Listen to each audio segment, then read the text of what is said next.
Assalamualaikum warahmatullahi wabarakatuh. Perkenalkan, nama saya Yesi Aulia Sandra dari Bantara Putri Angkatan 43. Di sini saya akan memaparkan materi untuk uji SKU. Poin 11.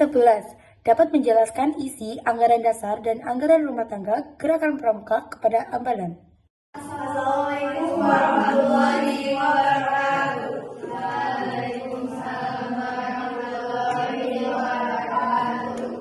Sajaku berdapakan dan mampu kubagikan. Salam Pramuka. Baik teman-teman, pada hari ini kami akan berbagi ilmu terkait AD dan ART. Sebelumnya, perkenalkan, saya Salih Zafarani. Saya Rofika Mahila Hafsa. Saya Fina Renata, Dan saya Yesi Aulia Sandra. Jadi langsung saja kita masuk ke pengertian apa itu AD dan ART. AD dan ART atau anggaran dasar dan anggaran rumah tangga itu gerakan pramuka merupakan pedoman utama yang mengatur tentang kehidupan organisasi gerakan pramuka. AD dan ART berisi aturan atau ketentuan yang menjadi dasar dalam menjalankan organisasi kegiatan serta pembinaan anggota pramuka agar berjalan efektif dan sesuai dengan tujuan gerakan pramuka. Anggaran dasar berisi aturan pokok organisasi, sedangkan anggaran rumah tangga yaitu aturan yang berisi tentang aturan pelaksanaan yang menjalankan AD anggaran dasar secara rinci. Selanjutnya, perbedaan anggaran dasar dan anggaran rumah tangga. Anggaran dasar atau AD merupakan aturan pokok yang menjadi landasan utama gerakan pramuka. Anggaran dasar berisi hal-hal dasar seperti asas, tujuan, sifat, tugas pokok, dan fungsi gerakan pramuka. Sedangkan anggaran rumah tangga atau ART merupakan aturan pelaksanaan yang menjelaskan ketentuan dalam anggaran dasar secara rinci, seperti aturan keanggotaan, organisasi, administrasi, dan pelaksanaan kegiatan pramuka. Jadi, perbedaan dasar dari AD ART sendiri itu di AD hanya terdapat aturan dasar, sedangkan dalam anggaran rumah tangga itu lebih ke aturan pelaksanaan dari anggaran dasar yang sendiri.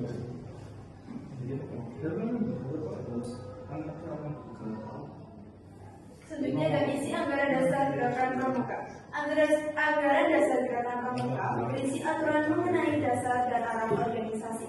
Dalam anggaran dasar, jelaskan bahwa gerakan pramuka berasaskan Pancasila serta bertujuan membentuk generasi muda yang beriman, berkarakter, disiplin, mandiri dan bertanggung jawab. Selain itu, anggaran dasar juga mengatur sifat gerakan pramuka yang bersifat sukarela, terbuka dan tidak berpolitik, serta menjelaskan tugas pokok dan kekuatan pramuka yang terdiri dari satya dan dharma pramuka.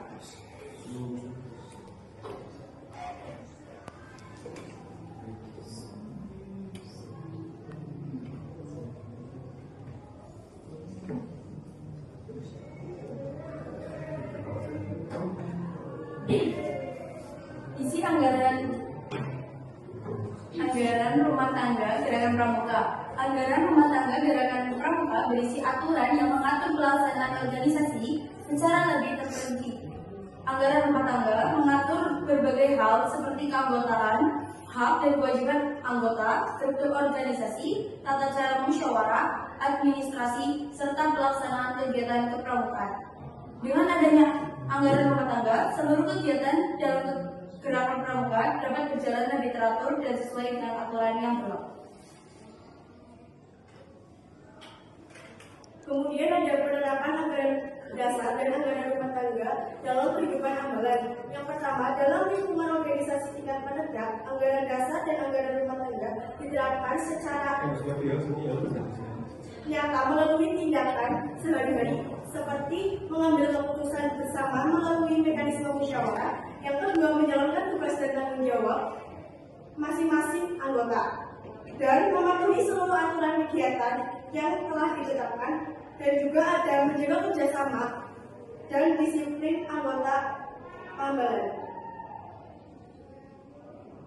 Jadi untuk kesimpulannya, dalam kehidupan ambalan, anggaran dasar dan anggaran rumah tangga dapat diterapkan melalui berbagai kegiatan organisasi. Contohnya adalah melaksanakan menjalankan tugas sesuai tanggung jawab masing-masing, mematuhi aturan kegiatan, serta menjaga kerjasama dan kedisiplinan antar anggota. Dengan menerapkan anggaran dasar dan anggaran rumah tangga, anggaran dapat berjalan secara tertib, teratur, dan teratur. Sekian apa yang dapat kami sampaikan. Mohon maaf apabila ada salah kata. Assalamualaikum warahmatullahi wabarakatuh. Waalaikumsalam warahmatullahi wabarakatuh.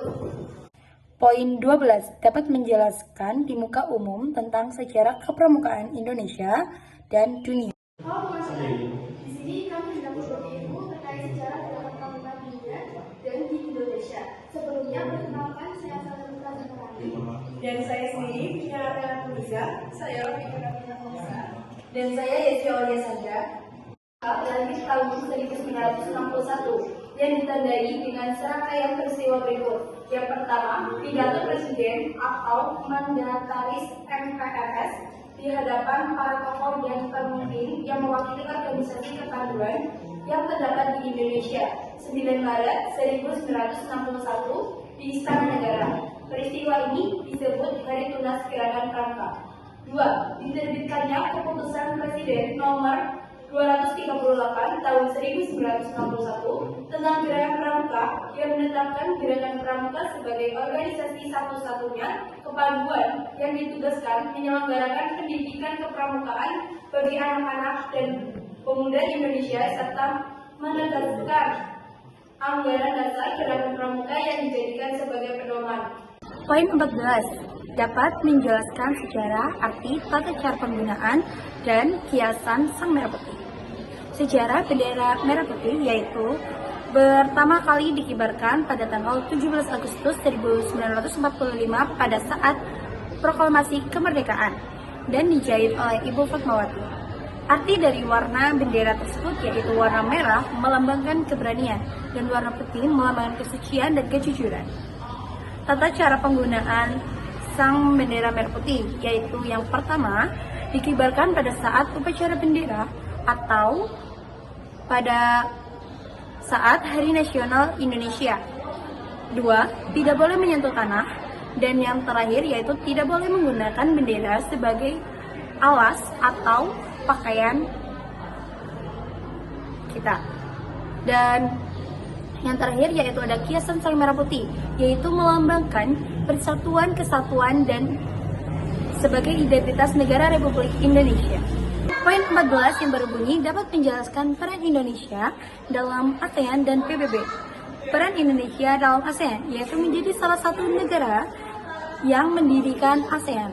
Lalu yang kedua, menjadi tuan rumah atau markas besar sebagai sekretariat ASEAN yang bertempat di Jakarta. Lalu yang ketiga, menjadi tuan rumah KTT ASEAN pertama di Bali.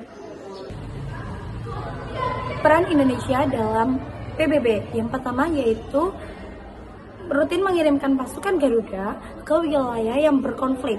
Lalu yang kedua yaitu pernah menjadi anggota tidak tetap di Dewan Keamanan. Lalu yang ketiga yaitu menjadi Dewan Hak Asasi Manusia. Poin 20 yang berbunyi dapat memahami dan menjelaskan tentang kesehatan reproduksi. Kesehatan reproduksi adalah keadaan di mana kesehatan secara fisik, mental, sosial yang berkaitan dengan sistem, fungsi, dan organ reproduksi. Tujuannya yaitu menjaga kesehatan reproduksi secara menyeluruh dan dapat berfungsi dengan baik. Lalu cara mencegahnya yaitu pertama, menjaga kesehatan organ reproduksi. Yang kedua yaitu makan makanan bergizi. Yang ketiga, rajin berolahraga. Dan yang keempat itu tidak merokok, tidak meminum alkohol, dan tidak memakai narkoba. Dan yang terakhir yaitu tidak melakukan seks bebas. Poin 20 dapat menyebutkan penyebab dan pencegahan dari penyakit infeksi, degeneratif, dan penyakit yang disebabkan akibat perilaku tidak sehat. Yang pertama, penyakit infeksi, penyebabnya yaitu virus, bakteri, jamur, dan parasit. Penjaganya yaitu menjaga kebersihan, lalu menjaga pola makan, lalu mencuci tangan, dan olahraga teratur. Yang kedua, penyakit degeneratif. Penyebabnya yaitu penuaan dini dan gaya hidup tidak sehat. Pencegahannya yaitu mengatur pola makan sehat, olahraga teratur, dan istirahat cukup. Dan yang terakhir yaitu penyakit yang disebabkan oleh perilaku tidak sehat. Penyebabnya yaitu merokok, meminum alkohol, dan melakukan kebiasaan buruk. Pencegahannya yaitu olahraga teratur dan menghindari kebiasaan buruk. Demikian pemaparan materi yang dapat saya sampaikan untuk uji XKU Laksana. Kurang lebihnya mohon maaf. Wassalamualaikum warahmatullahi wabarakatuh.